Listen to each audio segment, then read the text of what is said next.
Hello, everyone. I'm Christian Young, part of the Youth Advisory Council. Hello, my name is Roger Jackson from the Youth Advisory Council.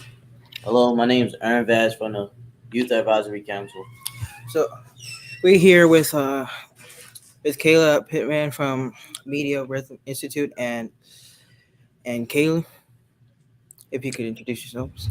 CJ Phillip from Dance and Be More. Okay. So thank you for being here with us. And if it's cool with you, we'll just ask you a couple questions. First question.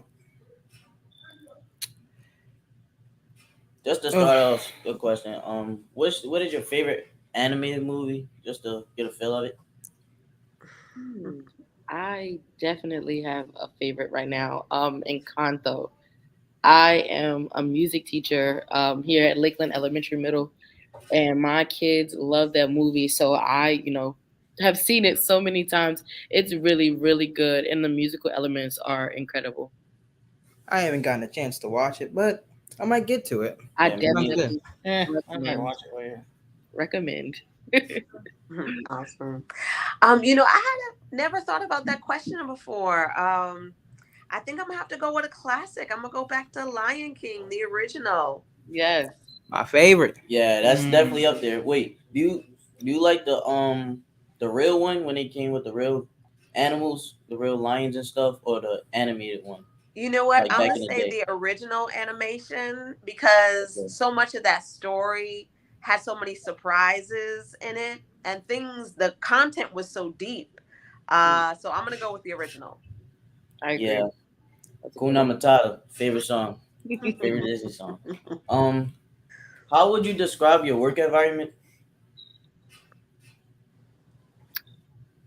Missy J, you want to go? Sure, absolutely.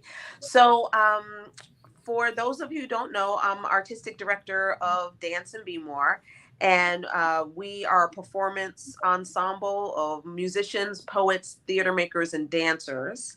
And so it's really collaborative, our work environment. And a lot of voices at the table, a lot of different people from walks of life, different creative backgrounds, even different ages. There was a time where our youngest company member was 15 and our oldest company member was 75 years old. And so it's really, really a wide range of diverse voices. And so we use a lot of communication and collaboration to sort of hear where each other's coming from. But we also design arts programs. And so there's arts programs for families, arts programs for teens, for adults, and for senior citizens. So if I were to describe my work environment, I would say my work environment is all the things, all the time. What kind of dance do you guys do? It that varies as well. So there's some times where we're doing Afro Caribbean dance. There's times where it's ballet, it's Broadway style dancing. Right now we're doing a project called Voices of Carmen, which is the opera Carmen set in a high school. And so with that project, it ranges from like contemporary dance to hip hop dance to Baltimore club.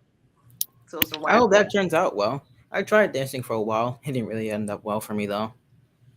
Well, keep on trying. As long as you got legs to move and some arms, you can keep on trying. So what would y'all say are some Miss Pittman.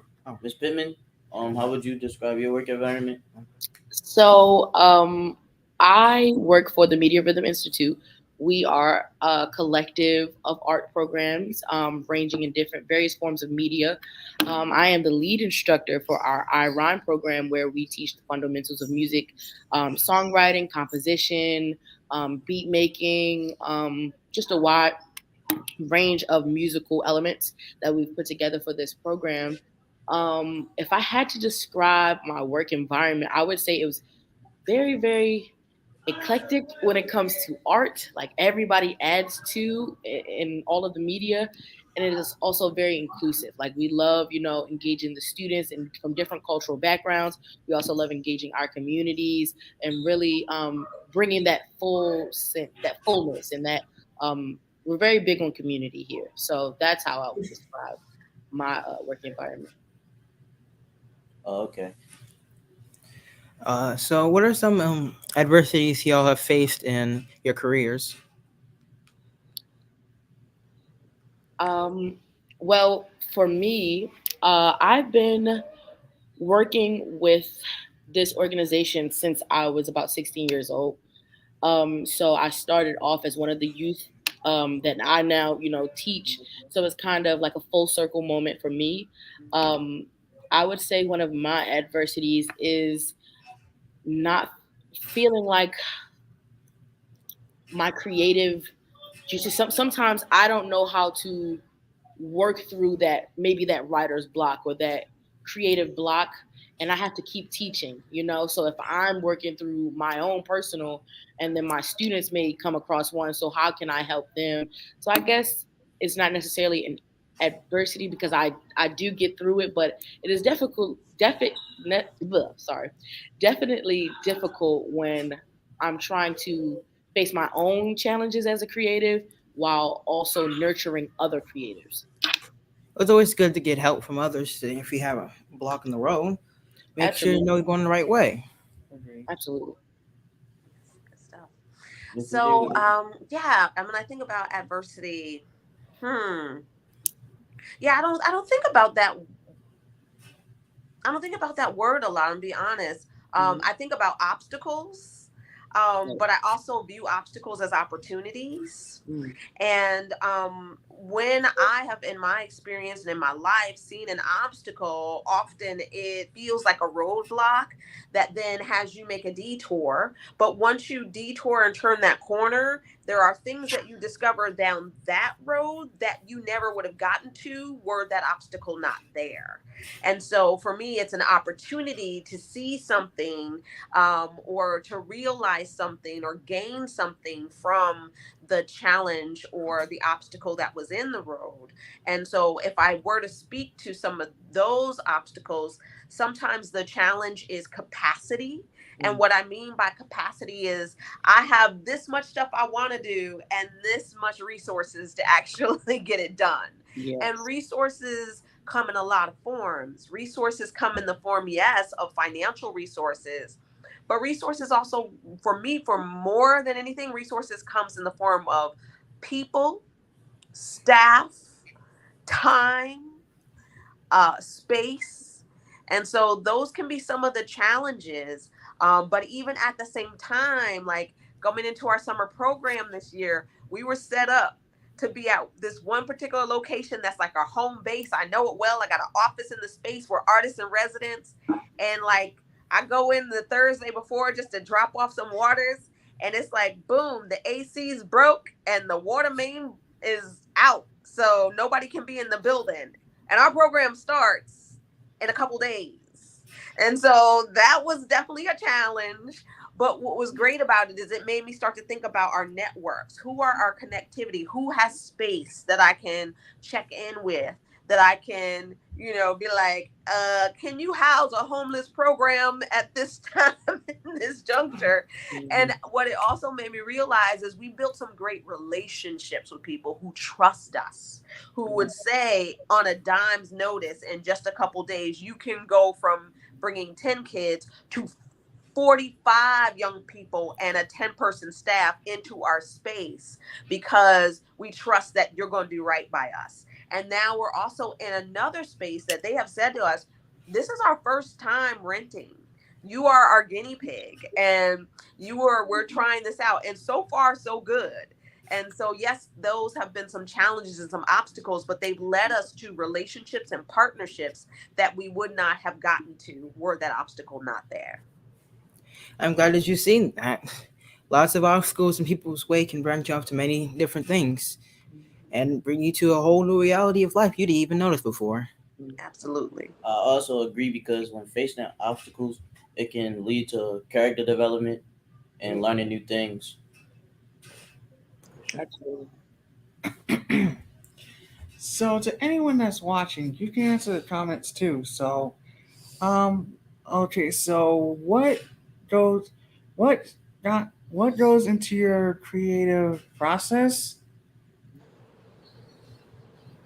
Ooh, what goes into my creative process? I feel like It is multifaceted. It's not just one dimensional. Like it's so many layers to my creative process.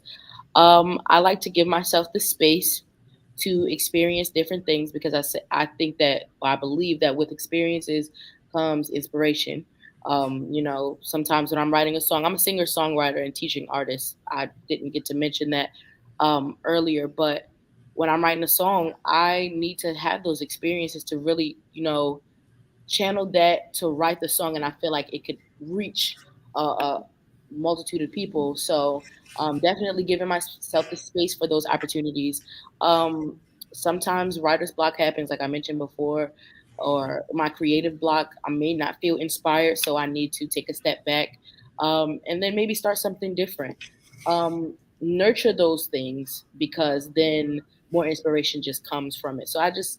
I would say my creative process is definitely giving that myself the space and opportunity to feel, to experience, so that I can have those tools that I need to create. Sounds good. Miss CJ? Yeah, so my creative process is a daily process.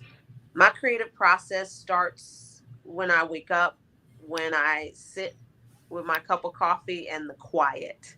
I have my journal next to me.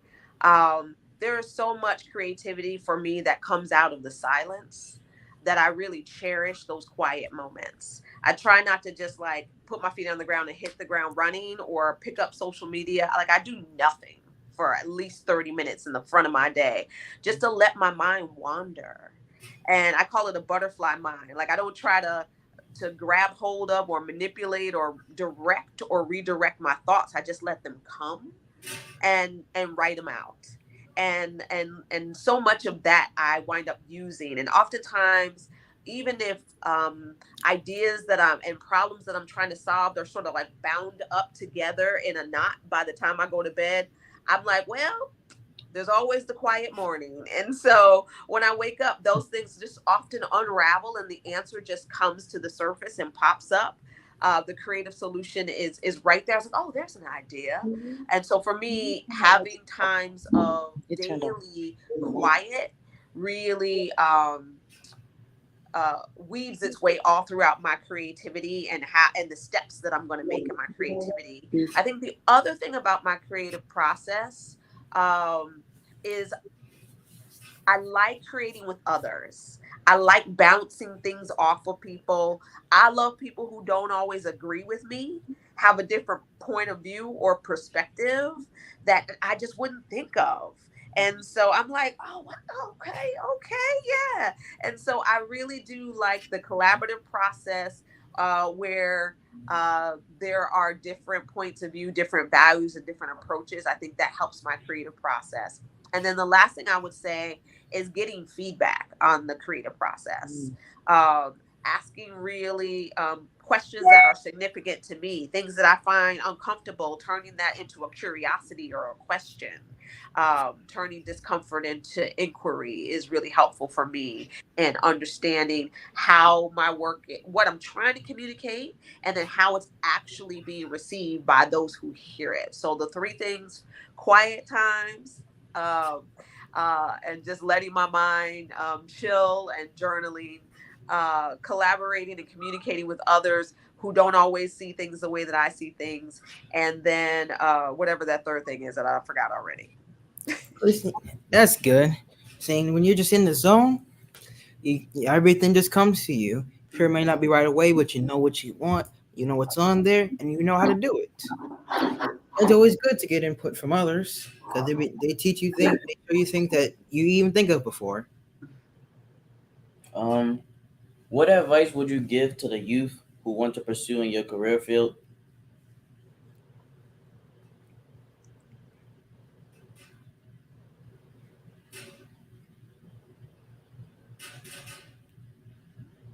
I'm I'm sorry, sorry. I was trying to make sure. Can you hear me? Yes. Yes. Yep. What advice would I give youth that wanted to pursue a career in my field? Explore. Explore your creative being in all its glory. Don't limit yourself to just the things that you see in the media that work for other people, because I feel like if we just take the music industry for an example, I'm an artist, and I could feel like there are a lot of singers out here. There are a lot of songwriters out here. There are a lot of performers out here. Is it oversaturated? And I don't. Do I fit in this space? But I do, because there's something different that I bring to the table. I would also say, so explore. I would also say, build your confidence to know you and your artistry. So when I'm teaching and I'm talking to my students and they say, "Okay, Miss K, is this good? Do you like my bars? Is my beat good? Do you think it's good?" Because I can't tell you. I can only critique maybe on a technical standpoint, but as far as your art, this is your art, and I want you to be confident enough so that the validation from other people does not discourage you. Yeah. Your creative process, because your art is your own. I feel often, and I see this in media, and I have conversations with people, that people get so wrapped up in giving their opinion, and sometimes that person is just sharing their art. That could be a creative outlet for them. It's not a space for you to cast your own feelings and thoughts and emotions, because if that was the case, then you would be sharing your art.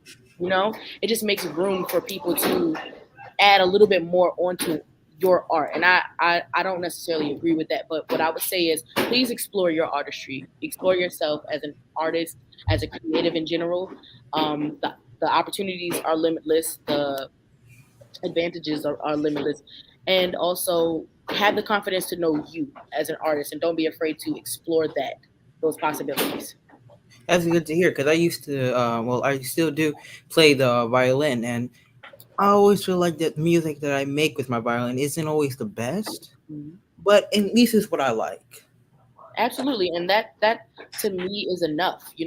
It's what you like, because everybody, they might not come into this industry to make money. They may not come into this industry to appeal to other people. They may do it because that's something that they enjoy. I spent a lot of my time, especially my childhood, kind of tailoring what I did, what I sang to other people, because that was what they liked. But I'm not really interested in that. So if you're forever tailoring your art, your being in general, for other people, it would really suck the enjoyment out of it. I'm Mhm. not. I won't even sugarcoat it. But I don't want any young artist to get into that mind space, or that frame of mind where it has to be for other people and for the masses. Yes, sometimes we go into these industries for other people to consume, but at the end of the day, it is your art, and I want you to own that and take full autonomy in that. Is TJ? Y'all, I was over here looking for a pen because I was writing all this down. I'm getting good stuff. Thank you. I was like, where's my pen? Um, so the question is about sort of what will we tell somebody going into our creative industry? Yes. Yes, ma'am. So I think what I would have to share is be be ready to be a learner and be ready to evolve. Because where I started in my industry, a lot of those things have stayed with me, but there's been so many pathways and directions that I've gone in that I just would never have thought of.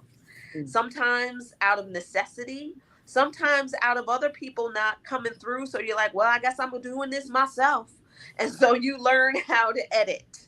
You learn how to, do something else because you can confidently rely on yourself. But for my particular industry, my where I originated with is I started out dancing as a very young child, just like 3, 4 years old, and then I was singing in my regular church choir, just learning what my voice sounds like, doing some theater during high school, and wind up moving to New York City. Spent about 18 years in New York. 15 of those years I spent doing Broadway shows.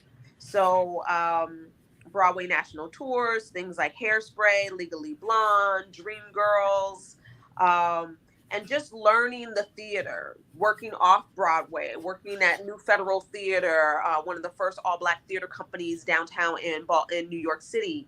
And learning the heritage and the culture of theater and different styles of theater.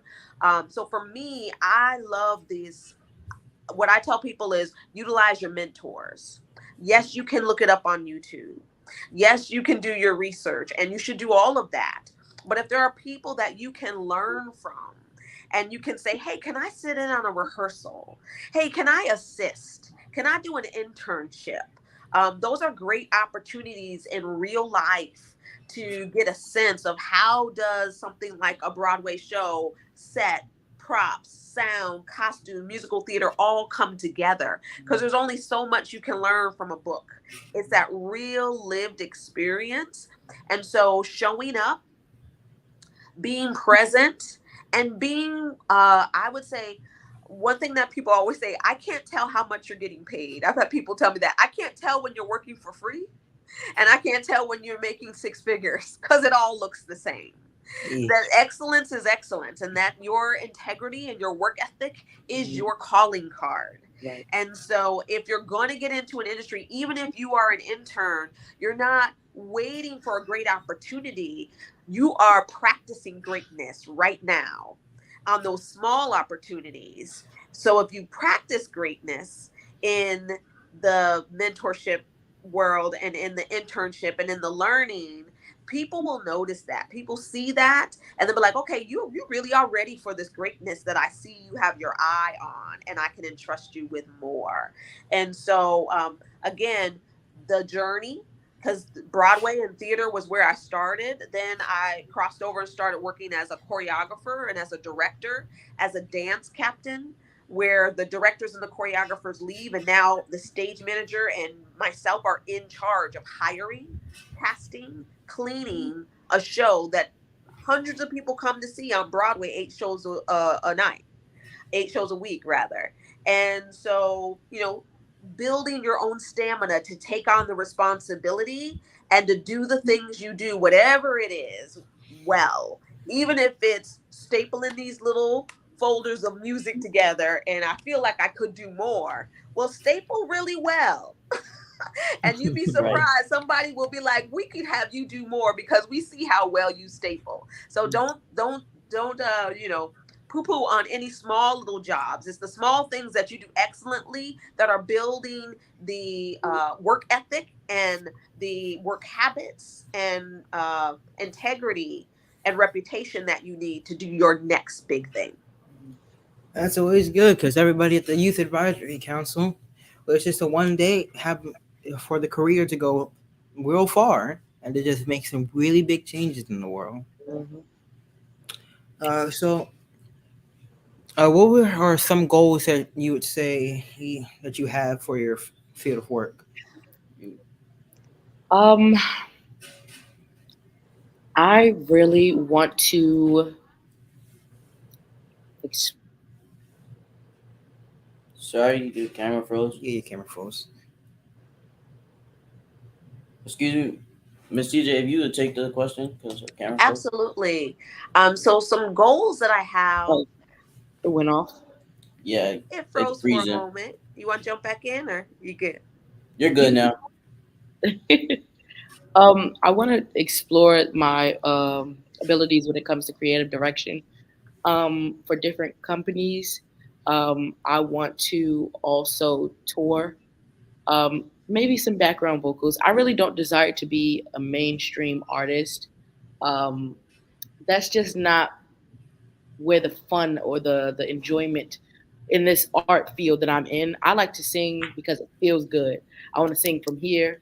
I'm not necessarily doing it, for the check. I want to tour so that I can explore the world, things like that. I still feel like I can shine in the same realm. I don't know if you can kind of find a theme in with my answers, but I like my art because it's my art, and I want to do it because it feels good to me. So I want to do it in the best way, the way I'm not compromising my emotional or my mental, but I'm still getting to, let loose and my creative gets to flow. So yes, I want to tour. I want to see where I can go with being a creative director. I have some ideas, but I haven't really flushed those out because this is a new dream actually. I haven't really even vocalized that to anybody except for you guys.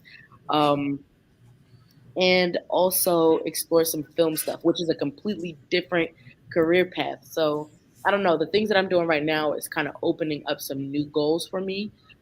So that's what I look forward to. It is good. It's not, you don't always have to stay on a single goal.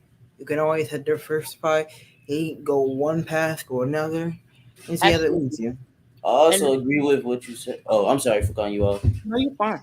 I was saying I agree with your answers by doing it for yourself because don't do it for anybody else. What makes you happy is what makes you happy. You should Mhm. be proud of what you're doing and your work because that's the Absolutely. only way you be satisfied. And Miss CJ brought up a really great point. Like, be prepared to expand. So where I started, I'm no longer there. Like when I first started writing songs, I had a completely different sound. I didn't explore my voice as much to what I want to do and where I want to be. Like even with my range.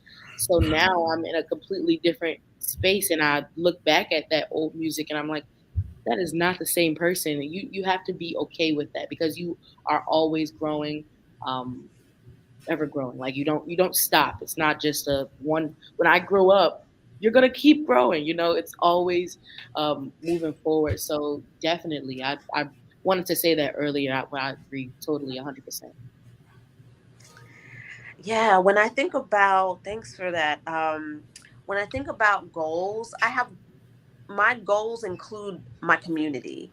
My Mm, goals include the young people who have come up in our, family FASAFAM when they were kids with their parents, and then came to our arts mentorship program when they're in middle school, and now they're in our Voices of Carmen program as adolescents. And sort of similar to what you shared actually about your own, is we have now young people who are working for us teaching in the programs that they actually came up through.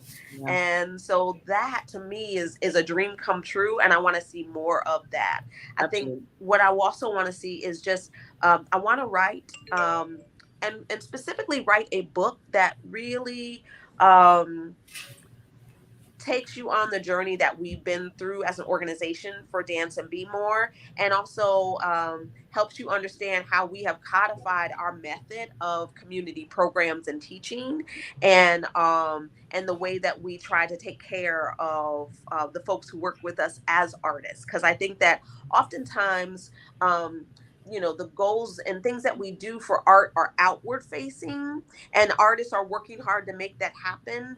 But we're not often looking at the artists who are doing that work and making sure that they are whole, that they feel appreciated, and we're using restorative practices on ourselves Mm, and showing ourselves kindness. So really, my goal is about really writing our story through a narrative, and also shining a light on the really amazing community of artists that I collaborate with, and that good work that we do in our programs. Okay. Thank you for sharing. Check. One last question. What is your who is your biggest inspiration? Um, I have so many actually.